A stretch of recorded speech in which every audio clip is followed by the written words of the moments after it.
Sir, 'OG' power star Pawan Kalyan గారి cinema collections అనేవి 252 కోట్ల వరకు రీచ్ అయ్యాయి అని చెప్పి పోస్టర్ అనేది రిలీజ్ చేశారు ఈ 4 రోజుల్లో.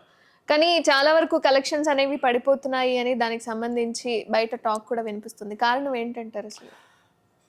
ఫస్టు ₹1000 టికెట్ పెట్టడం అనేది మార్కెట్లోకి వెళ్ళింది. అది ఏ క్లాసులో సక్సెస్, బి క్లాసులు, సి క్లాసులు మాత్రం కొంచెం ఆక్యుపేషన్ తక్కువ వచ్చింది. ఒప్పుకోవాలి, ఆక్యుపేషన్ లేదు. అంటే జనసేన అక్కడ లేదా, లేకపోతే అభిమానులు లేరా కాదు, రేట్ ఎక్కువ వల్ల మళ్ళీ మార్నింగ్ షోకి వెళ్ళాల్సి వచ్చింది. అది అక్కడ నేను ఫస్ట్ నుంచి చెప్పుకొస్తూనే ఉన్నాను. రెండోది, మీరు 252 కోట్ల రూపాయలు ఇప్పుడు వచ్చింది, చాలా హైయెస్ట్ కలెక్షన్. హైయెస్ట్ అంటే మీరు తక్కువ అనుకోకండి, చాలా బిగ్గెస్ట్. ఇప్పుడు నాకు తెలిసి నా నోట్ అంటే మొత్తం టోటల్ 1300 క్రోర్స్ ఒక షో కాదు. అది మాట దొర్లింది. 1300 అనేది 1300 క్రోర్స్ చేస్తుంది ఎంటైర్ సినిమా అనేది నా ఆలోచనని. అది చెప్పబోయి సింగిల్ షో అన్నాను. ఓకే, అది ట్రోల్ చేసుకుంటూ వెళ్తున్నారు. 1300 కోట్లు నా నోటి చొరవతో వస్తే అదృష్టం వస్తుంది అనుకుంటున్నాను నేను.